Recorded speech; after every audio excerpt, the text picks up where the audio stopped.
এই সরকারি বিজ্ঞপ্তি, ভারত সরকার এবং পশ্চিমবঙ্গ সরকারের বিজ্ঞপ্তি অনুযায়ী যে অরণ্য সপ্তাহ সমস্ত স্কুলে উদযাপিত হচ্ছে, আমরা তারই অঙ্গ হিসাবে আজকে আমাদের অনেক টিচারই তোমরা জানো সেন্সাস ডিউটিতে চলে গেছে জনগণনার কাজে। তৎসত্ত্বেও আমরা সীমিত এই অল্প সময়ের মধ্যে আমরা সংস্কৃত দিবস সপ্তাহ আমরা পালন করছি। তো যাই হোক, আজকে প্রথমেই আমি এই সংস্কৃত দিবস উপলক্ষে আমি প্রথমেই ইন্দ্রাণী হাজারি আমাদের সংস্কৃত বিষয়ের যিনি বিষয় শিক্ষক সাবজেক্ট টিচার তাকে অনুরোধ করব আজকের সংস্কৃত সপ্তাহে যে উপলক্ষে যে অনুষ্ঠান আমরা করছি পবিত্র পরিসরে সে সম্পর্কে কিছু তার মূল্যবান বক্তব্য পেশ করব।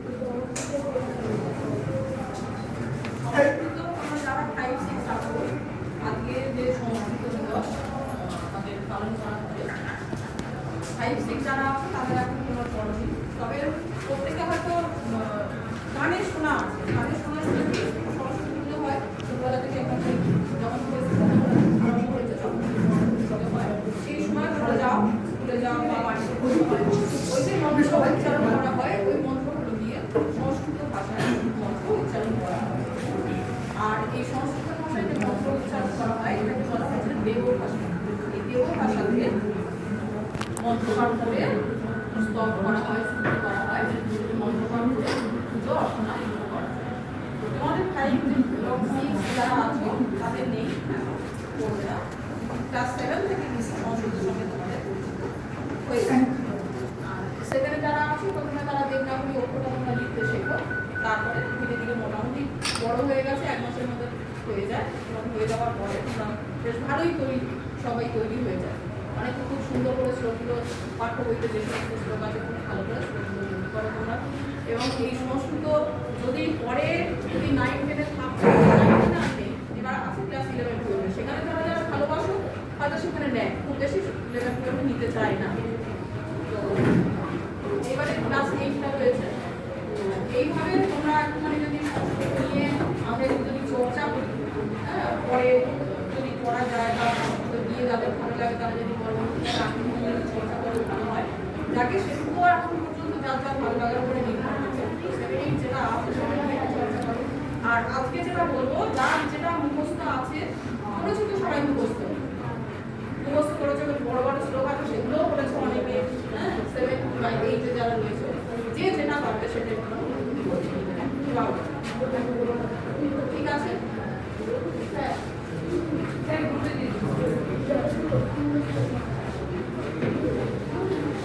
এবার এই সংস্কৃত দিবসের তাৎপর্য সংস্কৃত পক্ষ 25 আগস্ট থেকে 31 আগস্ট, তো এই সংস্কৃত পক্ষে আমাদের যে সাংস্কৃতিক ঐতিহ্য সংস্কৃত ভাষা তার পুনরুজ্জীবন। আমি বিদ্যালয়ের একাডেমিক কাউন্সিলের শিক্ষিকা, অত্যন্ত তোমরা জানো তোমাদের অত্যন্ত প্রিয় শিক্ষিকা মল্লিক মহাশয়া এই তার মূল্যবান বক্তব্য তোমাদের সামনে তুলে ধরবে, তোমরাও কিছু বলবে। আপনি কি সংস্কৃত একটা ভাষাই শুধু নয়, আমাদের ভারতবর্ষের ঐতিহ্য, আমরা একটা বড় করতে পারি বা যতক্ষণা উন্নত ল্যাটিন আমাদের সংস্কৃত উন্নত, তবে কালের নিয়মে করতে পারো। হয়তো সংস্কৃত চর্চা খুবই কমে এসছে, কিন্তু একটা সময় ছিল যখন সংস্কৃত ভারতবর্ষে কথ্য ভাষাও ছিল, মানে কথ্য ভাষা মানে আজকাল আমরা বাংলায় কথা বলি, তখন ওই রকম সংস্কৃত ভাষায় ভাষার যদি দেখো তাহলে সংস্কৃত পরে এসছে পালি, প্রাকৃত, অপভ্রংশ, তারপর বাংলা, এগুলো বলতে পারলে আমি ঠিক করেছি কিনা। যাই হোক, সংস্কৃত যে আমাদের মাদাররা আমাদের অল ল্যাঙ্গুয়েজেস একমাত্র তামিল ছাড়া, সংস্কৃত পড়লে আমরা যে শুধু মানে সংস্কৃত যদি লিটারেচার পড়ো তাহলে আমাদের প্রাচীন ভারত সম্পর্কে অনেক কিছু জানতে পারবে, এবং যেটা আমাদের জানতে পারবে যে আমাদের দেশ কত উন্নত ছিল প্রাচীনকালে, যে সময় যে ইংল্যান্ড আমেরিকা যাদেরকে আজ আমরা উন্নত দেশ করি তাদের উন্নয়ন হওয়ার অনেক আগে আমরা উন্নত ছিলাম। এবং তখন বিদেশ থেকে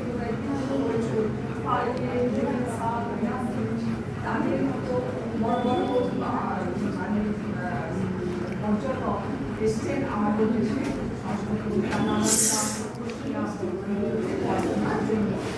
আমাদের বর্তমান প্রজন্মকে আমরা বলবো, আমি একজন ইঞ্জিনিয়ারের কাছে কাজ শুনেছি যে কম্পিউটার মানে করা যায়। আমরা বলবো আবার আমরা নিজেদের মানে নিজেদের সংস্কৃতির সাথে নিয়ে সম্পর্কে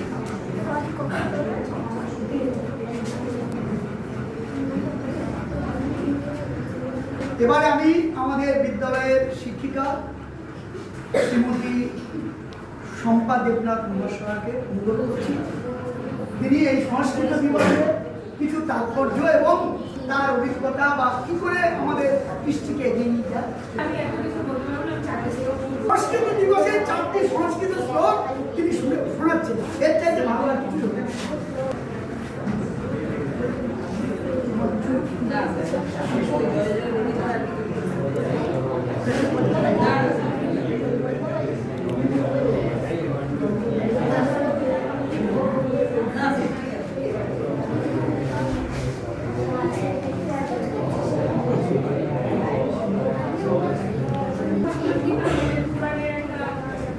মেজর পার্ট তাদের সাথে।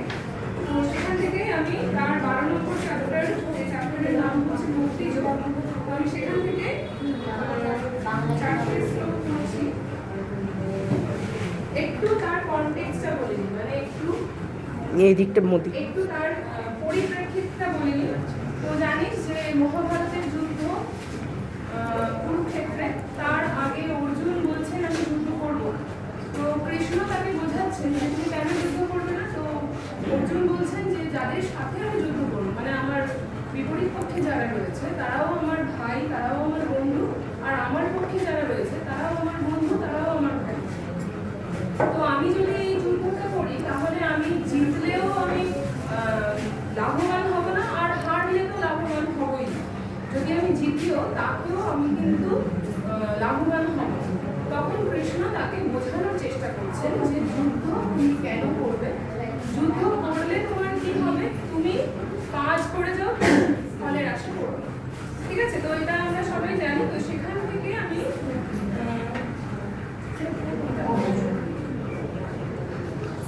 12 নম্বর চ্যাপ্টার হচ্ছে ভক্তিযোগ, যেখানে ভগবান শ্রীকৃষ্ণ বলছেন যে ভক্তিযোগের মাধ্যমে কিভাবে আমরা ভগবানকে লাভ করতে পারি বা ঈশ্বরের দেখা পেতে পারি। সেখানে তিনি বলছেন যে ভগবানই বলছেন এই কথাগুলো।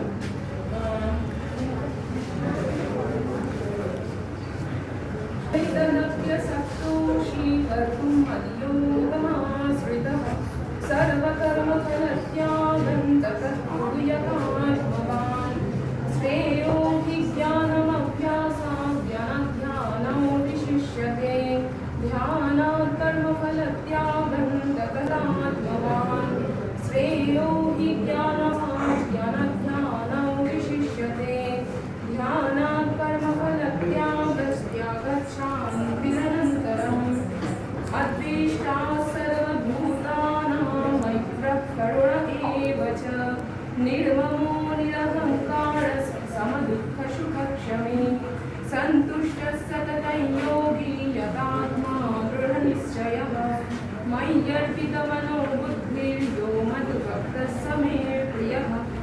তো কি বলছেন এখানে ভগবান বলছেন যে যে কোনো কাজ আমরা যদি করতে চাই তো সেটা আমাদের প্রথমে মনে হতে পারে সেটা খুব কঠিন। তার জন্য আমাদের কি করতে হবে, আমাদের সেই কাজটা করার অভ্যাস তৈরি করতে হবে। তোদের কাছে যেটা সবচেয়ে কঠিন মনে হয় পড়াশোনা করা, তো আমাদের পড়াশোনা করাটা খুব কঠিন কাজ। তো সেই রেসপেক্টে যদি বলি পড়াশোনা করার অভ্যাস তৈরি করতে হবে। অভ্যাস তৈরি করলে কি হবে যে অভ্যাসে কি অসমর্থসি, যদি অভ্যাস করতেও তুমি না পারো তাহলে তুমি কি করবে, তাহলে আমার উদ্দেশ্যে কাজ করছো এই কথাটা ভাবো, দেখবে অভ্যাসটা তুমি করতে পারো। আর যদি তুমি কারণ কেন অভ্যাস করবো, কারণ অভ্যাস করলে আমি জ্ঞান অর্জন করব, এবং জ্ঞান অর্জন করলে জ্ঞান অভ্যাসের থেকেও আরেকটু উপরের লেভেলের জিনিস। যদি জ্ঞান আমি অর্জন করতে পারি তাহলে জ্ঞান থেকে আমি আস্তে আস্তে পরম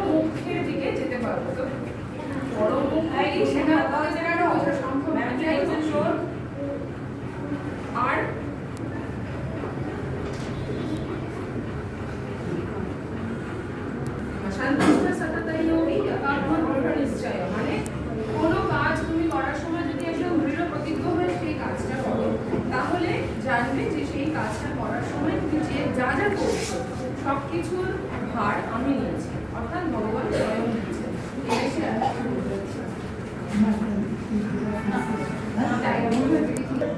ম্যাডামরা খুব সুন্দর করে মানে আমাদের ইন্দ্রাণী হাজারি ম্যাডাম সংস্কৃতের শিক্ষিকা, এরপরে আমাদের আমাদের শম্পা মল্লিক মহাশয়া, তিনিও খুব সুন্দর করে তোমাদের তাৎপর্য ব্যাখ্যা করেছেন। আমাদের শম্পা দেবনাথ আমাদের মহাশয়া, তিনি আমাদের শিক্ষিকা, তিনি সুন্দর করে কয়েকটি শ্লোক সংস্কৃতে তোমাদের প্রাঞ্জল ভাষায় বললেন। আমি তোমাদেরকে আজকে এর পরে আমি চাইবো তোমাদের তরফ থেকে কেউ কিছু একটু কবিতা বা সংস্কৃত শ্লোক যদি কেউ বলতে চাও তাহলে খুব ভালো প্রাণবন্ত হবে। সংস্কৃত দিবসে সাংস্কৃতিক রুচি, সংস্কৃত এবং সংস্কৃতি মানে ভারতীয় সত্তার সঙ্গে, ভারতীয় সভ্যতার ইতিহাসের সঙ্গে সেই প্রাগৈতিহাসিক কাল থেকে ভারতীয় সভ্যতা এক অনন্য সাধারণ সভ্যতা, মানে ভারতীয় সভ্যতা অন্যান্য অনেক সভ্যতা থেকে অনেক প্রাচীন এবং অনেক সুবৃহৎ এবং অত্যন্ত উন্নত মানের সভ্যতা কৃষ্টিতে এবং সব কিছুতে।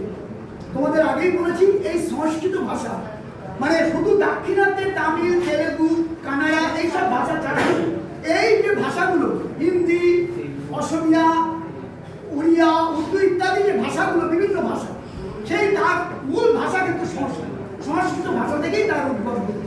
কাজেই এইগুলো কিন্তু তোমরা খুব সুন্দর করে ভালো করে এই ভাষাগুলো কিন্তু খুব সুন্দর। যাই হোক, আমি এবারে তোমাদেরকে